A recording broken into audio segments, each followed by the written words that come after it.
네. 흥부전이라는 이야기를 다 아시죠? 우리가 잘 알고 있는, 예전부터 알고 있는 그런 전통 이야기입니다. 이런 옛날 이야기는 우리가 잘 알고 있지만 또 어쩌면 잘 모를 수도 있는 그런 이야기입니다.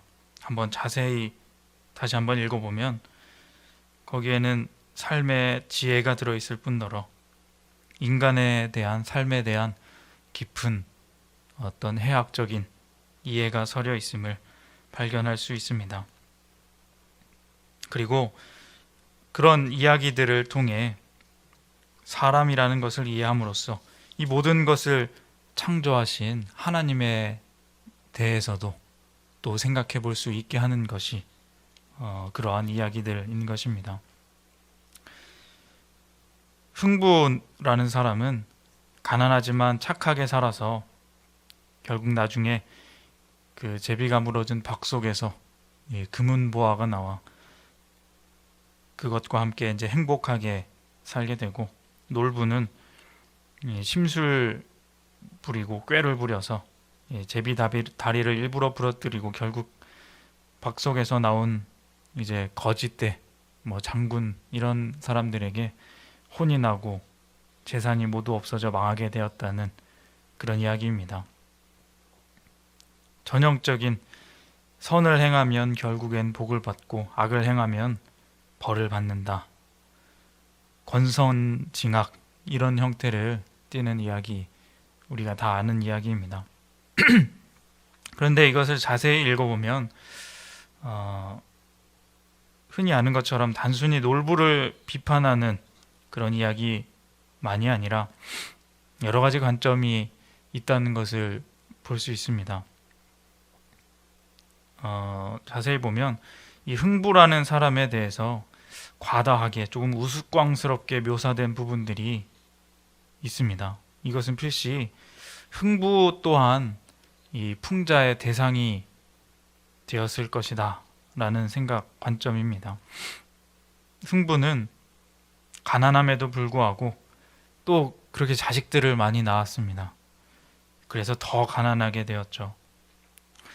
그 당시에 흥부 같은 처지에 있는 그런 가난한 사람들의 어떤 우매함들, 그리고 지혜가 없음을 은근하게 풍자하고 있는 것입니다.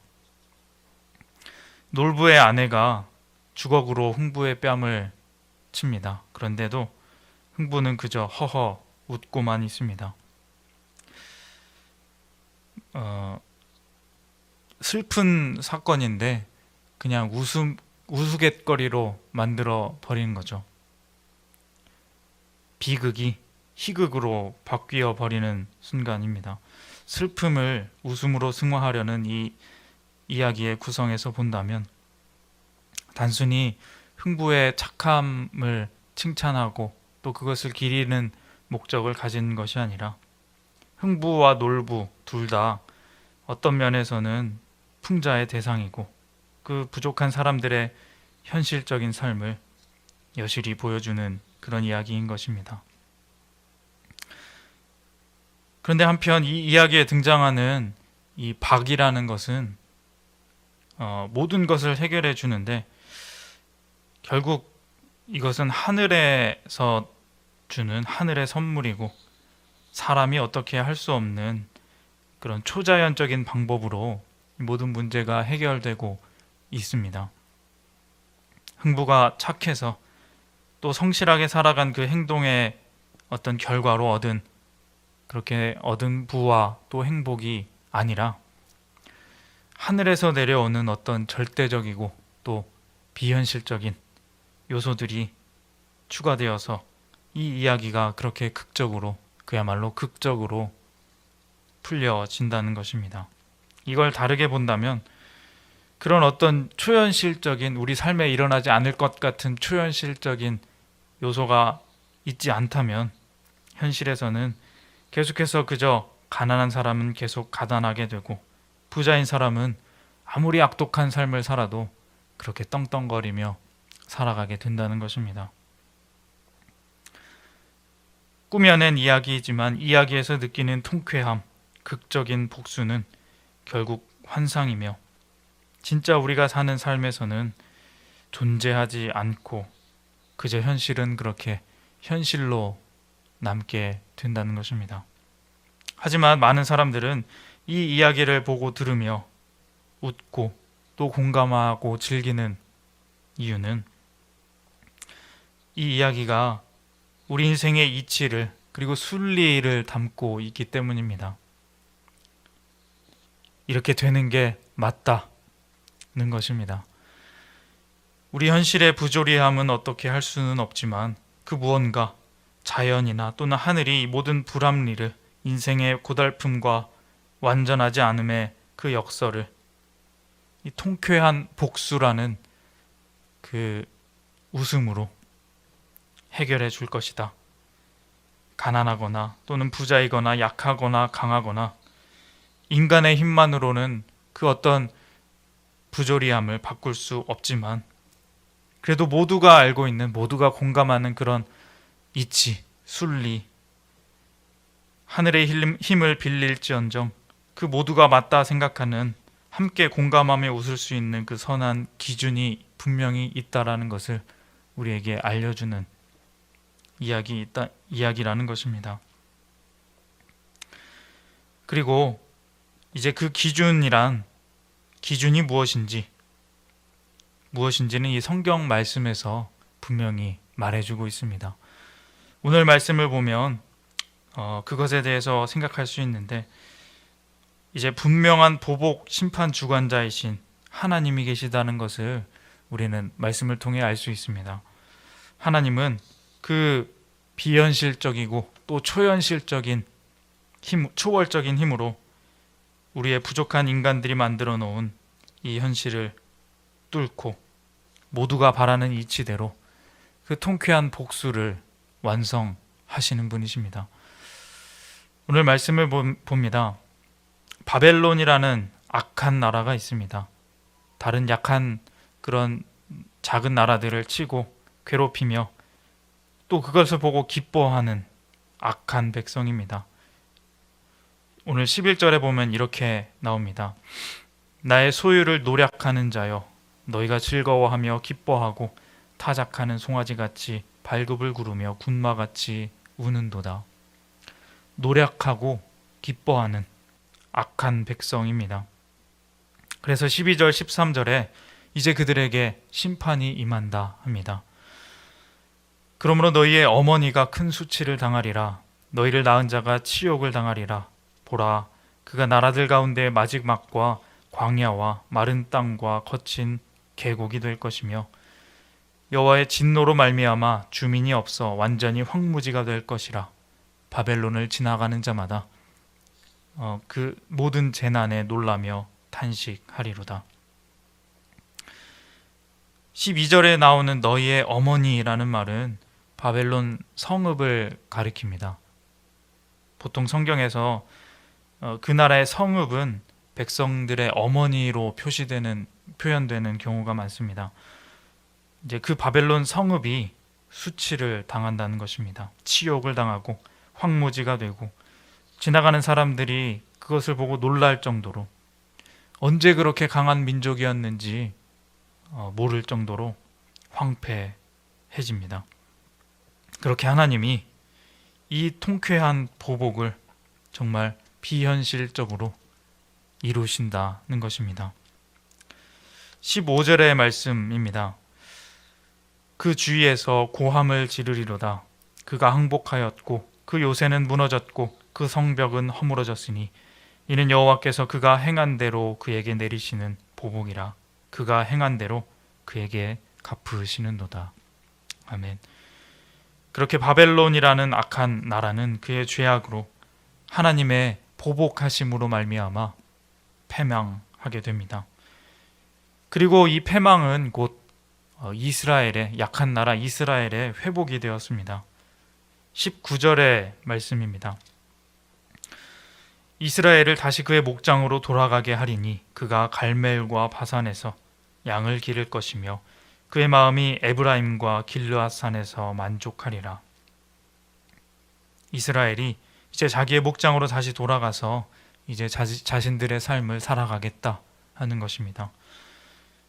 왜냐하면 하나님이 그 죄악을 다 용서하셨기 때문이다 합니다. 20절에 이렇게 말씀합니다. 여호와의 말씀이니라.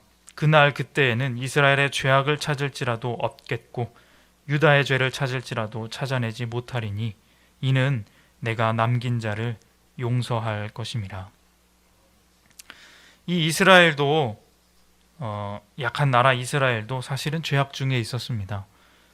그냥 마냥 착하고 하나님 말씀대로 살았던 것이 아니라 하나님을 떠나 죄악 중에 있었기에 이제 그에 따른 벌을 이미 받았고, 그렇지만 이제 다시 회복되는 것입니다. 그런데 이 회복되는 과정도 또다시 하나님의 어떤 초월적인 임하심, 움직이심, 놀라운 회복이 됩니다. 그것은 무엇이냐면 하나님의 용서입니다. 이 세상 아무도 이해할 수 없는 비현실적인 방법, 용서. 그렇게 오늘 본문에서는 우리는 패망과 회복이 동시에 일어나는 장면을 같이 읽을 수 있습니다. 그리고 그것은 엄청난 하나님의 비현실적인 움직임으로 벌어지는 일, 놀라운 보복과 또 용서의 장면인 것입니다. 그런데 이것을 읽으면서 참 안타깝고 또 아이러니한 것은 이 일이 이렇게밖에 해결되지 못한다는 것입니다. 어쩌면 당연히 그렇게 되어져야 할 평범한 이치인데 그런 것들이 이런 누군가의 외부의 초월적인 힘의 역사로밖에 풀리지 않는다는 것. 15절 맨 끝에 부분에 보면 이런 말이 있습니다. 좀 전에 읽은 말씀인데 이런 말씀이 있습니다. 그가 행한 대로 그에게 갚으시는도다. 행한 대로 갚아지는 것. 이게 당연한 말이죠. 이게 사실 판타지가 아니라 환상이 아니라 정상적인 삶입니다. 악하면 악한 대로, 또 선하면 선한 대로 그 행위대로 갚아지고, 일하면 일한 보수를 받고, 심으면 거두게 되고, 이러한 것들이 원래 그냥 평범하게 생각하는 정상적인 삶의 모습입니다. 그런데 사실 현실은 그러지 못합니다. 하나님의 어떤 초월적인 존재의 주권적인 개입이 있어야만, 하늘에서 내려온 어떤 박이 놀라운 금은 보화를 쏟아내야만 해결되는 그런 이야기라는 것입니다. 어쩌면 우리가 놀라야 하는 것은 하나님의 이런 강권적인 역사, 기적 같은 힘으로 이뤄낸 그 일들이 놀라운 것이 아니라, 놀라워야 하는 것이 아니라 현실의 이런 불합리한 일들에 대해 더 이상해하고 놀라워해야 하는 것이 아닌가 생각해 봅니다. 이것이야말로 정말 아이러니하고 또 해학이라 할 수 있을 것입니다. 우리가 사는 현실은 참으로 이상합니다. 그러니 웃음이 나는 것입니다. 허탈한 웃음, 비극을 바라보는 희극적인 태도, 하늘의 도우심이 아니면 평범하게도 살아갈 수 없는 인간의 부족함, 이러한 현실들을 살아가며 바라보며 그저 웃는 것, 그것이 우리 선조들이 남긴 이야기, 그리고 우리의 현실의 이야기가 아닌가 생각해 봅니다. 지금 현재를 살아가는 우리의 나의 삶의 현실도 그리 다르지 않은 것 같습니다. 아니, 오히려 날이 갈수록 이 불합리함들은 더 심해지는 것 같습니다. 그렇죠. 그렇기 때문에 그러한 현실을 살아가며 말씀을 대하며 우리에게 필요한 것은 역시 하나님뿐임을 바라봅니다.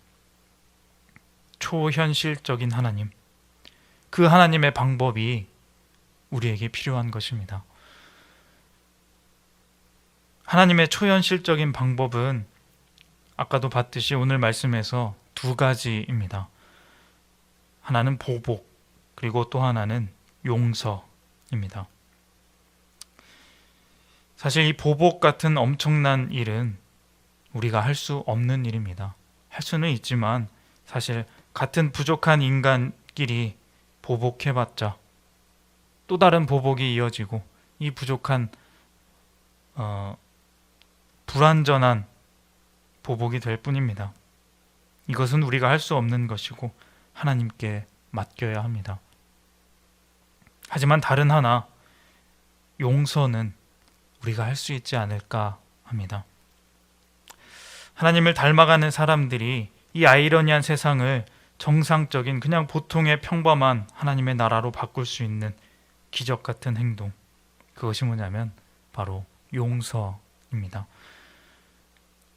이 일이 있기에, 이 기적 같은 일을 할 수 있기에 우리가 이 험한 세상을 그래도 하나님의 사람으로, 우리의 의지로 살아갈 수 있게 된다는 것입니다.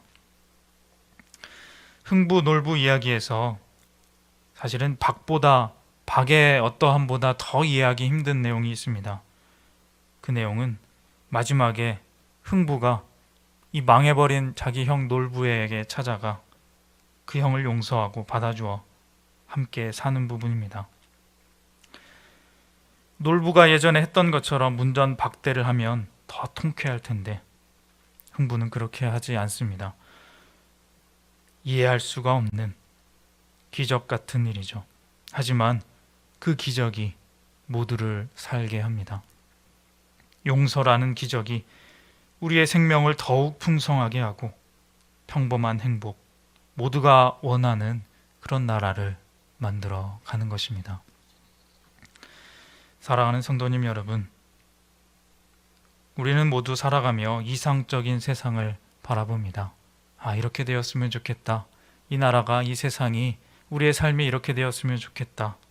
그런데 그 이상적인 세상은 다름 아닌 모두가 그저 그냥 평범하게 생각대로 그렇게 살아가는 세상입니다. 행한 대로 갚아지고 심은 대로 거둬지는 세상. 하지만 이 풍진 세상에서 그 평범함은 환상으로 보일 정도로 멀어 보입니다.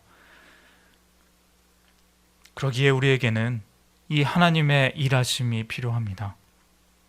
하나님의 보복하심, 또한 하나님의 용서하심이 필요합니다. 그렇기 때문에 우리는 오늘 하나님께 기도하고 간구해야 합니다. 그 기도해야 하고 간구해야 하는 이유가 바로 그것입니다. 그리고 그 하나님을 닮아 살아가는 우리는 보복은 할 수 없지만 그 은혜를 누린 사람으로서 먼저 용서하는 삶을 살아가는 사람이 되기를 원합니다.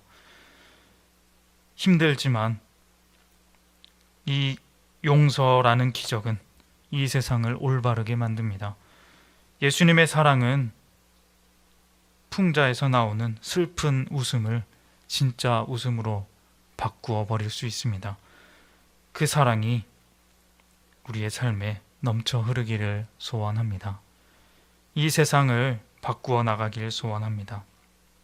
오늘 이 시간 함께 예배하시는 귀한 모든 성도님들의 삶에도 이 예수님의 사랑과 또 하나님의 용서의 그 기적 같은 은혜가 넘쳐나서 하나님 주시는 놀랍고 아름다운 삶 살아가시는 그러한 하나님의 나라를 만들어 가시는 우리 모두가 다 되시기를, 복된 우리 모두가 다 되시기를 주님의 이름으로 소망합니다. 기도하겠습니다. 하나님 아버지, 감사합니다. 우리에게 세상이 줄 수 없는 그 하나님의 놀라운 섭리하심과 또한 간섭하심, 그리고 용서하심을 보여주신 하나님, 그 형용할 수 없는 은혜로 우리가 오늘도 역시 살아가기에 참으로 감사하고 또 감사드립니다. 그 은혜를 누린 사람으로 살아가며 이 험한 세상에서 진정한 용서로, 참 예수님의 사랑으로 지극히 온전한 삶을 참으로 복되고 행복한 삶을 만들어가는, 그렇게 하나님의 나라를 함께 만들어가는 우리 모두가 되게 하여 주시옵소서. 그 나라를 누리며 하나님 주신 기쁨 가득한 복된 삶 살아가는 우리 모두가 다 되게 하여 주시옵소서. 예수님의 이름으로 기도합니다. 아멘.